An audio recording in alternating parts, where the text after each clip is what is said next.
Welcome back to The Dish, an introspective podcast where my dad and I sit down and just chat about life. As two artistic people, naturally, there is no agenda. Without further ado, please enjoy this episode. Hi, Dad. Hey, Dara, how's it Happy going? Wednesday. Yes, Wednesday's always happy for me. Yeah, me too. It's I just like like a nice break from. like chats. Yeah, exactly. How was your week, Papa? It was good.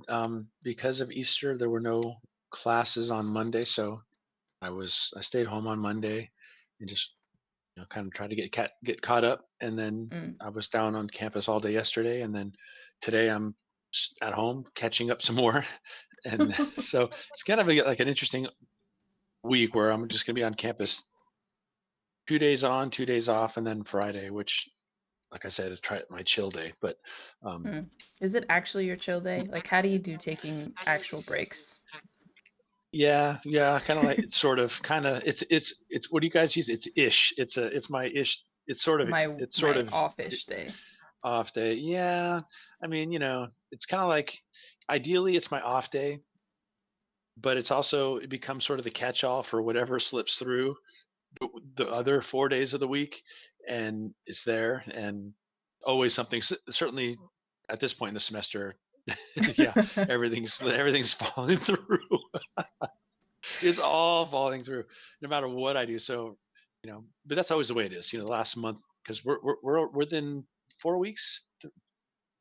4 weeks, students will be taking finals, so that'll be that Mm. for me, just grading stuff. So it just gets intense right now, and then at the end, starting in like early May, unless I've got some other things going on, which I might on campus, but if I don't, then I can they're all the days are cool, but right now I just have to accept it. It's I got up early, I was working on stuff, and after we finish I'll go back and work on some more stuff. And Nice. but it feels good to check it off the list, like you start seeing like the Oh, light at the end of the tunnel. yes. Yes, when you're in the So thick of it and you have like a super long to-do list, it's so nice when you finally start seeing things completed. right. And with me, things being completed means getting stuff graded, for example, Mm. knowing there isn't more coming in next week. Oh, It's the conundrum for any teacher, any professor. Whatever you assign students to do is coming back to you times however many students you have, and you have to assess that. So right now it's like, oh great, I got everything done, and then the next day I get 30 more get dropped on me. So it's not really the victories are really short-lived. you know just a step on the ladder. exactly, but eventually you pile enough of those together, and then the semester ends, and then it's summer, and Do you have any yeah. big summer plans? Bobby's big summer? um big summer plans, no, no. I mean, I thought I might, but now I think maybe it's a year away. Like I I'm gonna spend 6 weeks in Florence in a couple of. I was gonna do it this summer, but we had to push off to next summer. That's gonna be fun because Yeah. our university has a program out there, and an Italian villa out there in Tuscany that. And I'm going to teach travel writing and one other Oh, writing course. I'm not sure what it's going to be, but for 6 weeks. But a big part of it is going to Florence, going to. Then we spent some time in Rome and Venice. what, Yeah, so I'm really that's going to be cool. what an Mom's amazing going to come, or at opportunity. least yeah. I don't know if mom will come for the whole 6 weeks, but she'll probably fly out and spend a couple weeks with me out there. But there's that, and then also I'm supposed to be taking a group of students to Eastern Europe, to like Prague and stuff in the Ooh. early part of next summer. But that's a little bit more hypothetical at this point. I have a couple of students signed up, but I need to get like 14 signed up, and Mm. I don't I'll know. sign up. Nobody's really making who's making long-term travel plans right now. It's really hard to get someone to commit That's to true. take a trip a year away, although you have to decide now to do it if you want to start booking. So it's weird. So I don't know if that's going to run or not, but I'm still planning on it. I think So we all anyway, what have a about little you? bit What are of. your Oh, I can hear yeah? myself again. Okay, I there. sound I sound That like might be a better. cartoon parent. Is it? I think it's because I had this thing too close to. I don't know. You shouldn't be hearing anything, but anyway, No, that's weird. it's not coming out of your laptop? I have no external speakers turned on with this thing, so That's you're so only hearing what's weird. leaking out of the headphones into the mic. Wow. I can try to speak more quietly so that it No, doesn't. I can turn. Maybe it's because I'm deaf and I have to turn the volume up No. so loud for me to hear it that it comes through. I don't know. I can look at the. That's such a But weird. anyway, That yeah. should not be happening with a headset. Okay, I turned you down a little bit. That'll probably fix it. That shouldn't Testing. be happening. Testing, testing. Yeah, it stopped. Wow. Okay, yeah. I was just yeah. What a strange problem. That's what I it promise was. that's not normal. I don't think you're going deaf. I think that's just the headset is No, I making you hope not. feel deaf. I mean, not. It would probably be justice. Like I was told all my life, don't listen to music so loud. Yeah. You know, Don't go to those rock but it sounds concerts. better loud, so I have, It does. You get to and I'm hear. paying the price. I don't know. Man, I think about this often. Like I when you hear it's amazing how different music sounds when you listen to it in like a surround sound, all the detail, like you hear all the details. Even comparing like hearing it in an out loud speaker versus hearing music in headphones, like the difference, the depth of the music is like so much it's just so much greater. I don't know. I was about 13 years old when the Sony Walkman was unleashed on the world. Wow. And I up until that point, I had never listened to music on headphones at all. I mean, obviously headphones were around, but I just, didn't have any. And one of my friends got a Walkman and, you know, popped, I think it was like Journey Escape. I'm pretty sure that was the album. It was that or Foreigner 4. Those are the two big albums back then. And put the headphones on my ear and played a song, and I had a kind of it was kind of a revelation. Like I'd never, like you said, never really heard. I was hearing things I'd never noticed before about that were in the song. Things, details in the music, and then also even the Yeah. the the interplay between left and right when they would do that. Certain bands would Yes, have the yeah. sound kind of go, like the Cars would do that a lot. Anyway, it was amazing. I was blown away by that. So Oh, ever since then, I've always made it a priority to have a good pair of headphones for music. mm, gosh, how Nice. cool. Because before, Hey, it's not like headphones didn't exist. Like they were just more used in like professional studios and stuff like that. Mm. I had this great aunt, and it was wild. She would send for Christmas. I never met her, but she was my dad's. She loved my dad, and she would send this catalog to us right around Christmas time, just full of stuff that we could just pick whatever we wanted. And I totally had forgotten about that. But I was talking to my dad couple weeks ago, or maybe it was last week, and he was telling me about some of the things that I would order. But one of the things I do remember getting uh, from that catalog, I would order it, and then it would just come in the mail, like for Christmas. And one of the things was headphones, my first like Mm. actually decent pair of headphones, and it was great. It was great. My mom would get so mad because she'd be calling my name from downstairs, I'd have no idea. I'd just be sitting there just enjoying myself, and all of a sudden, my mom would burst into my room and just her face bright red. Why can't where? Why don't you hear me or whatever? What she would say, I would rip the headphones off and go tearing down because it was something she wanted me to do.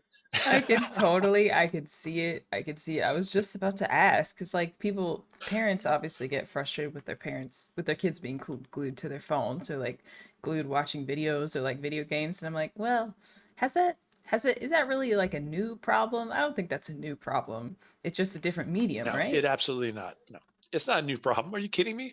I would for me it was the handheld. You guys have like you when you were little, you had the Nintendo DS or whatever. But when I Mm. was little, I just had this handheld digital like football game that you just had lights that you could move and try not to have the lights move right into each other. And you go across. Anybody my age knows exactly what I'm talking about. And my nose would be in that thing all the time. So, for us at 50 something to be like all sanctimonious about get your nose out of your phone, like it's so hypocritical. We totally did that. We totally did. And we're Gen Xers. I mean, we were plugged into those Yeah. Walkmans Tech and revolution.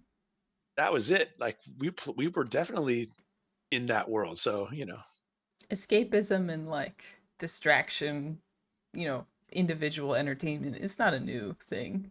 I'm back in the day, it was probably like books and newspapers and like, oh yeah, your grandparents, my parents, they were the ones that were little when the TV finally started appearing in mm, people's homes. It's weird to think it's only a couple generations ago because it's hard to imagine a world without television. But it didn't start showing up in people's homes until the kind of mid 50s. I'm pretty sure. I mean, obviously the early yeah, adopters, the really wealthy or whatever, had it sooner. But as far as actual broadcast material for everybody, that was in the 50s and 55, 56. So that's when my dad graduated. My parents graduated high school in 59. So I mean, they were if they were definitely kids when the first TV appeared in anybody's home. So, mm, and they were all told that TV was going to rot their brains and that's the end yeah. of, civilization as we know it and so on and so forth. They turned out okay. We turned out okay. You guys are fine. Like, it's just the latest. We all, People always I don't go know what it is. doomsday when like new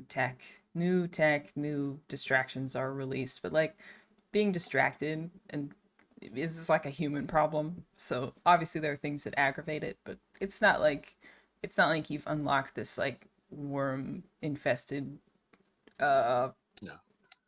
part of your brain that's just gonna corrupt the entire thing. Like you're gonna get distracted by No, one thing or another.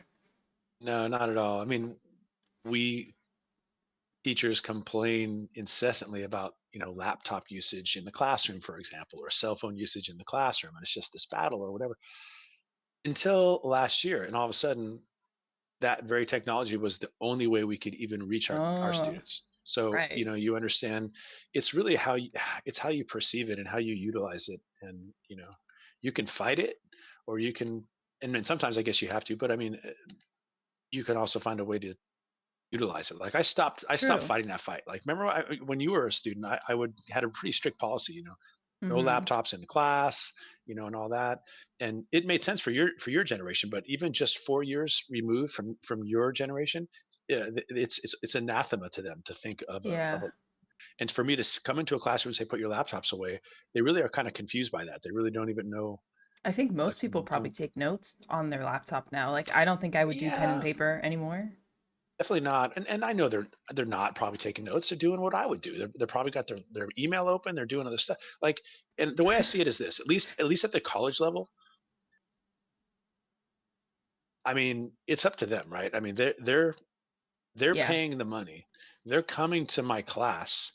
Right. If while they're in my class, they decide they want to have their laptops open, I mean, I'm not going to be sitting there going, wagging my finger at everybody. Put your laptop away like I'm in kindergarten or something. It's just up to them at that point. And so Yeah. I have to look at myself too and say, well, what am I? If that's really a problem in my class, then is my class not interesting? Am I doing something? What do I need to do to engage them more? So that's what you need to ask yourself as a teacher. I think probably in those situations. There is one case though where I will not let students have their laptops open or their obviously tests and stuff. But I mean, in my classes where students share their writing with each other, whether it's a poetry writing Oh, class or the memoir writing class, especially because you're yeah. writing about personal things and people are being very vulnerable, and it's kind of messed up if you're up there reading about this traumatic experience that you had as a kid, and somebody is clearly interacting with something on their laptop that has nothing to do with what you're talking Yeah. about, like, and Totally. and so that's that. Look, I can take it. I'm the professor in the room, but I want to protect the students. So and they Yes. and they totally are on board with that because they want the same courtesy extended to them. So, Of course. but it's not really Yeah. a problem. It's not really much of a problem. But anyway, get to what I you're can saying. Yeah, take it. technology is always a problem until we figure out how to use it, and then it's great, and then it's not the technology that's ever the issue. It's what we do with it that's either good or bad. Right. And as distractions are like introduced, new methods of distraction, like people who want to succeed, whether it's like in the classroom or with their job, like you'll find a way. Like, and I don't know. I'm a proponent of personal responsibility when it comes to Yeah, success and failure. So in most cases, like if you're going to be distracted, like you ultimately you're going to suffer for that in the end if the class is even worthwhile. Like if you're distracted, you won't do well on assignments, or you won't learn anything at the end of it. So then you've lost the value of that class. Like that's a price that you're paying, and that's the result. So Yeah, as long and as like you're okay that's with on that, you. and I'm not Yeah, gonna lie, like there are definitely classes that I did not pay attention in, and I don't really feel like I lost too much. Like history classes, like some history classes were just so dry and boring. Like I was gonna fall asleep if I tried to pay attention for real. I think I'm all yeah, right. Like I passed the class, I read the books. sure. I'm okay. Maybe I lost something, but like Well, you it's a look, small thing. you can't expect of yourself full engagement 100% of the time in your even in your own life. No, Like that's not going to totally. happen. You have to pace yourself. Like, and I've told you this, I tell students this. Look, sometimes you kind of look at your schedule and say, all right, this is the class this week and next week that's not going to get the best of my attention. I can't, I need to prioritize something else. And that's okay. Like that's part of being an adult, is making those kinds of Mm. decisions. And and I have no problem with it. Like it's fine. Like if you can't come to class or because you got other commitments that have to take priority, I don't take that personally. The only thing I take exception to is when a student will do that and then come back around and want to And whine be about it. relieved and be relieved of any consequences of that, or any, and I don't mean like external consequences from me, like I'm, taking roll and counting them, taking points off, but I mean like, hey, can you tell me what I missed? Sure, let me just sit down and give you a private lecture right now. Like I've got an extra hour and a half. What do you know? No, Yeah. Yeah. figure it out, or someone doesn't turn in an assignment and they want an extension on the assignment, and I have to say, like, look, I don't like having to wear the black hat, like as a professor. I always just would love to say, sure, yeah, no problem, be that guy. But I always consider instead the student who did get it turned in on time, the student who did make the sacrifice to prioritize my class and not a different thing. And Mm. that's, again, no judgment there. You can prioritize how you Right. need to prioritize. But I do a real disservice to the student in my class who maybe said, you know what, I'm not going to go do that thing on Saturday because this thing is due on Monday. And so they don't go with their friends to the beach. They Hmm. they they turn their work in on Monday, and they wish they could have gone to the beach because they heard all the great stories on Sunday of how much fun it was. And then they come to class on Monday, and one of the people that went to the beach and is in my class also comes up to me and says, "Oh, can I get an extension?" And then that student who didn't go to the beach hears me say, "Sure."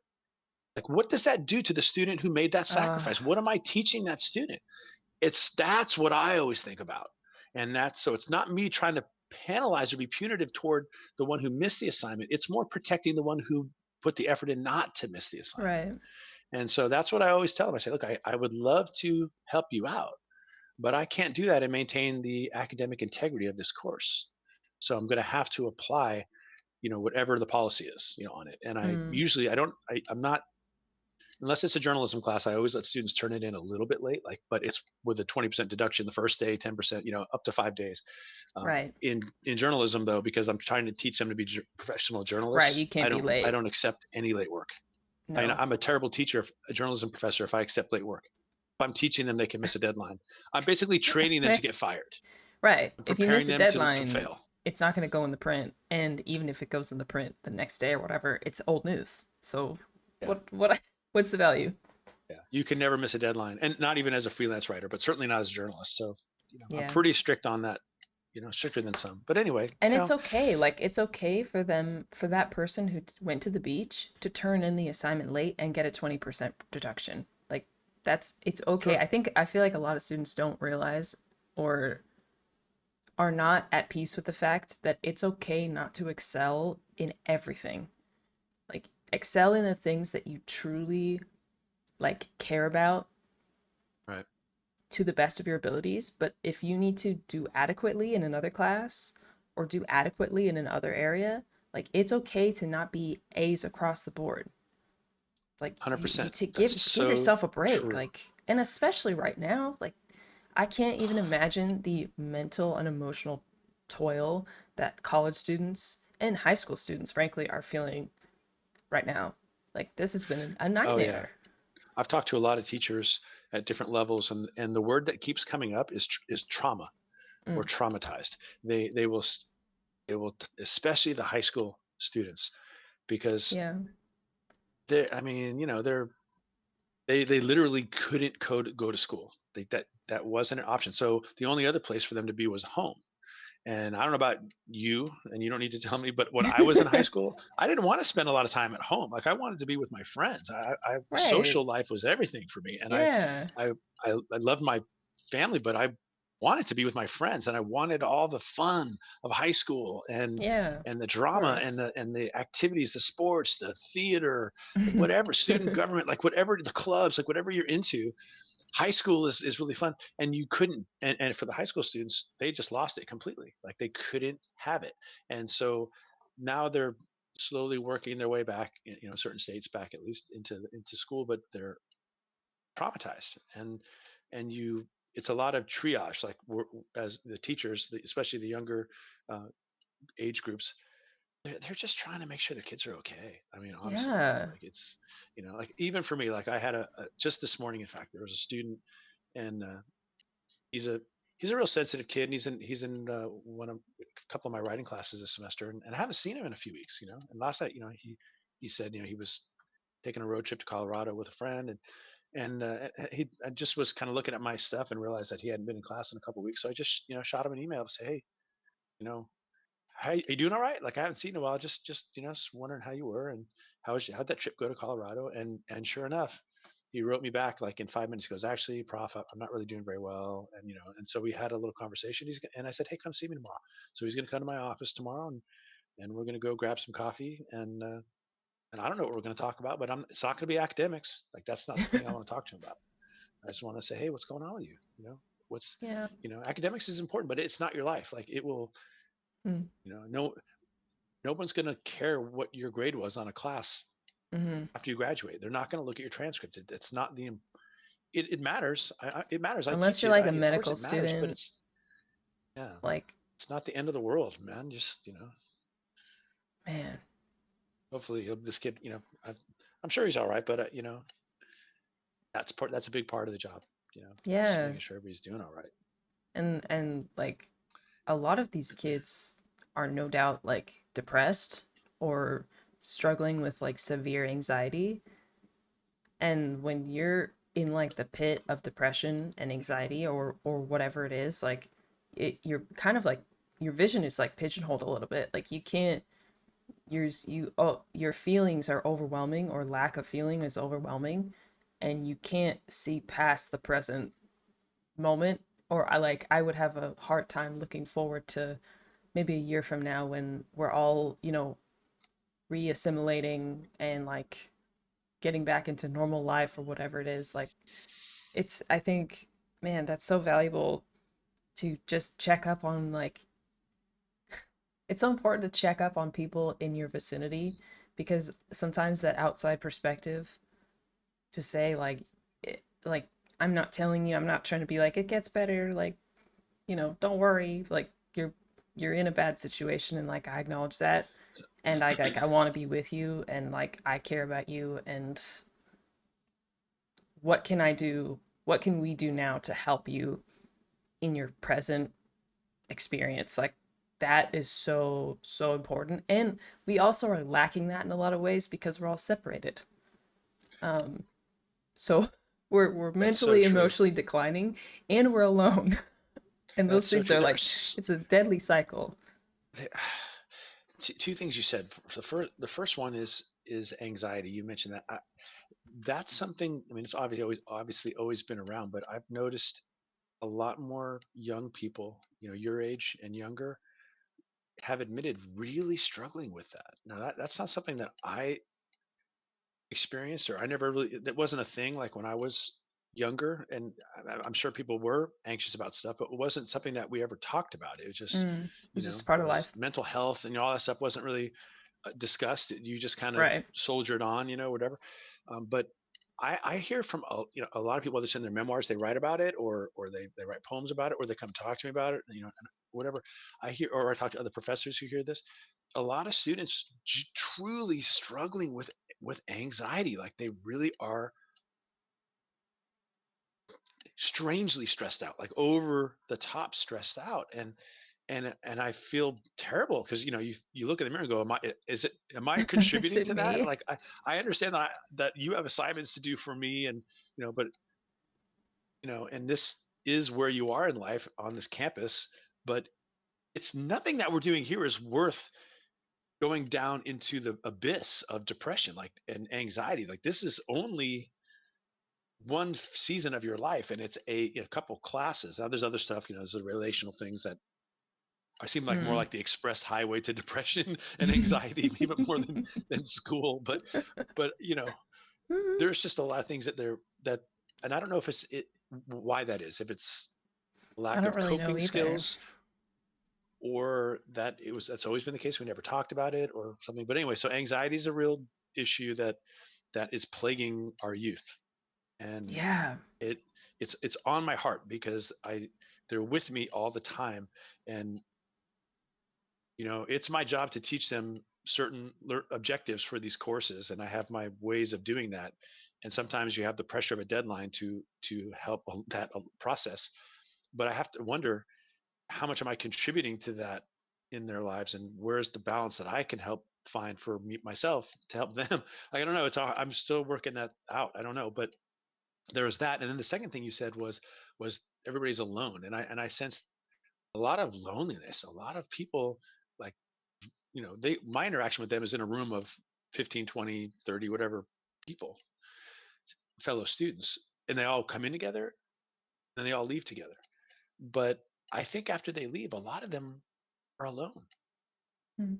and they haven't developed social skills that maybe we did younger, because they're, again, I don't, here we are blaming technology, but maybe you have to consider that the interpersonal skills aren't developed as well with young people on their, in spaces like we're in right now. This, I would call what we're doing interpersonal, but I've got students who are journalism students who are afraid to make a phone call.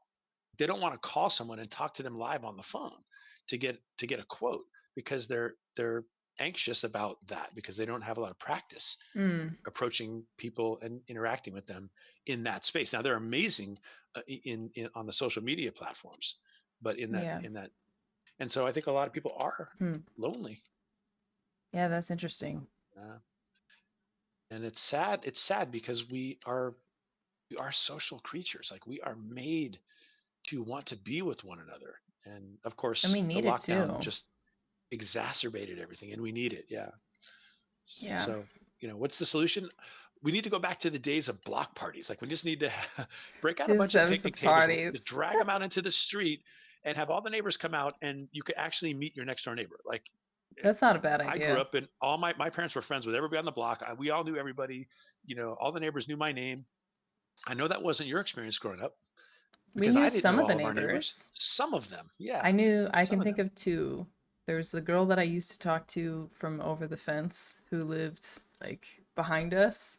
And then there was our next door neighbors who had the Xbox 360. Oh That yeah, was super fun. They were cool. I they hope they're were cool. doing Yeah, well. that's right. Yeah, but no, you're absolutely right. I don't know what the solution is either. But we are obviously shifted to a more digital world, and we're lacking that, on the fly, face to face interaction, like especially now, but even in the last like probably 10 years, I think we've had a huge shift. There's benefits to that. There's also drawbacks. So I don't know what the solution is necessarily, but something to consider. I mean, your platform, Dara, your community is a great example of the good side of that, Hmm. where you have a bunch of wonderful people who would otherwise never know each other. They have a tribe, and it's Yeah, on your platform because of the technology. So that, obviously, once again, the technology is not the bad guy here. right. It's a potential contributor to a problem, but it's also a potential solution to it. So, Totally. Yeah, and a lot of and people yeah. Sorry, I didn't mean to cut you off. No, go ahead. Go I ahead. was just gonna say, like, show and tell obviously reveals a lot about my internet friends are experiencing, and like, I've heard quite a few stories of like parental abuse and like, Mm, not like people have talked about having speech impediments or having like severe social anxiety or some kind of mental disability or just like family issues, and like yeah. I hope that the community that I've I'm like stewarding and also others like that, I know it provides like a safe place. Like there are rules here and Right. like they're clear and I'm going to uphold them, and like the bods care about them and want to protect them. And I hope like that's I always want like my community, my Discord to feel protected, and like I want them to feel cared for because they are cared for. Like Right. Yeah. I've lost And sleep over that's some people. sure. Look, your community must be, should be, ought to be, has to be a reflection of you and what you want because it's your community in the same way that my classrooms have to be that as well. And if they're not, then we're to blame. That means we're being Totally. too passive in some way. Uh-huh. You decide what is the vibe I want in my space, Mm-hmm. and you decide what you need to do to create it, and then you just be consistent. And Yeah. if it's not what you want, then change it. It's your platform. It's your classroom. It's your space. Make the change. And Mm-hmm. I really enjoy your show and tells. I mom watch it. Mom logs in and watches, and I'm always sitting next to her watching it. And I know I should probably log in separately so you get another view, but I just she's got it. I It's just watch, okay. and I enjoy. And yeah, there was some really great stuff shared last week, and Oh yeah, last week was yeah. awesome. So and I really like the the safe space you've created for people to reveal parts of themselves, and you know and I like it. You have an advantage over me in my like memoir writing class, whereas I do have to grade it at some point. I have to tell them you don't have to do that. You just basically say, No. look, I'm not gonna. I'm just gonna tell you what I like and react to what you wrote. I'm not here to be critical of it. I And want that to, I envy yeah, I you. I get envy lucky. you. I really do because because look, you were in that class. You were in that class years ago with me, and there's times when someone will read something and everybody's just blown away. You're like, wow, I mean, that was so amazing. It was so good. Once in a while, you have the other end of the spectrum. Someone will read something, and the content is good, but the delivery, their writing skills haven't developed yet. They're at a different place, Hmm. and I'm sure you all were like, okay, so how's Prof D going to handle How's this Prof one? T gonna What's he handle? going to Yeah, say? totally. Absolutely. But I was always good, right? I was always soft. Like I reserved any real constructive stuff, critical comments for the on the document itself. Yeah. I would never, but I didn't want people to think that I wasn't aware of it. So I would say a few things in class, like, you could. I would look to speed things up a little in the beginning, or you kind of. It felt like you would have been better if you didn't go this way and say like a little bit here and there, but not too much in front of everybody else. But Yeah. also, I would have lost credibility if I was just up there saying, "Oh my gosh, it's the most That's amazing so thing ever," good. every time with everything. Um, Hmm. but I think you do a good job, and you get to really get into the content of what they're saying, and then you sometimes we'll talk about just the craft of it too, which I like. Yeah, it's also like I don't want to lose my credibility either. I'm also not like a teacher, so I'm not necessarily there to like criticize and help them improve. Like I always say like if you want criticism, like explicitly say that, because I won't really provide it. Especially I only ever really critique writing. If I can see something that's like clearly this piece would be so much stronger if you reshaped it a little bit, blah blah blah. But like with things like music or paintings, like I don't know Art. what I'm talking about. Yeah, So I mean, I I can know. give you my experience. I can tell you what I'm feeling, but like I'm not gonna critique you. What do I can, know? can you imagine? You've seen my drawing skill. Can you can and I if for those of you listening on the pod, I just did air quotes. If you can you imagine me in a situation where I would offer any type of constructive criticism on somebody's art? No. Oh gosh. I would be struck by lightning instantly if I even tried. Like The you just guilt. wouldn't be allowed. Yeah, So no. No, no, no. I don't know what I'm saying. You just and there are other artists in the community that like they can help, like they can handle, and that's why we did that week long or that month long series where I brought in like actual professionals to help critique because like I don't know. It looks pretty. I like the colors.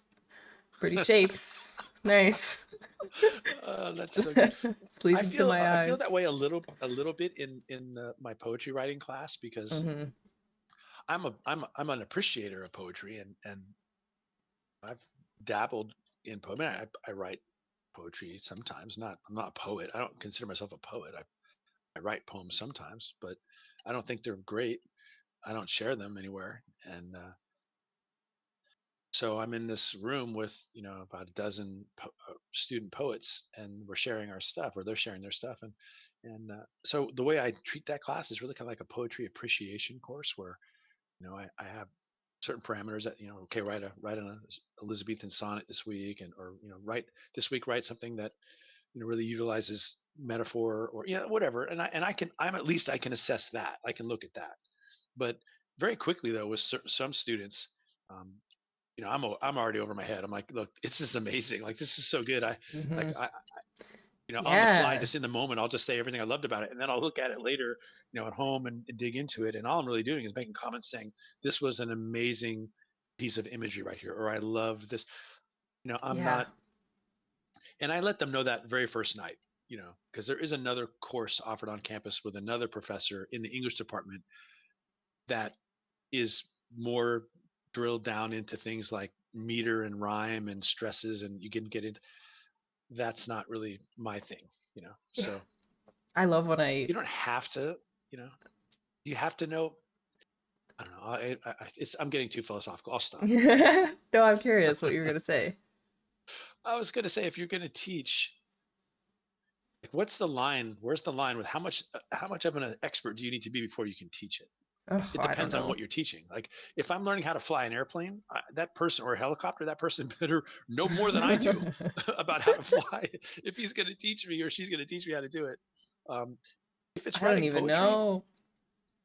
I know the elements and components that make poems good. I can tell a student this is a good section, and I know that's true, and I can say why. Um, so I think I can teach it well, but I don't consider myself a poet. Now, in a class like memoir writing, or a journalism class, or a fiction writing class, I definitely feel more like an authority in that, Hmm. like narrative nonfiction or freelance marketing writing type of class. Yeah, I feel like I have more of a more authority to say, yeah, that's not going to work. Like that will never sell. Like that right there. You need to change this, or that's not a good ad, or it's not there yet. Like I'm definitely more, and you've seen me in those courses too, where I'm a little bit more dogmatic about stuff. So, Yeah, but I just and you wonder, have the right to do that, I feel.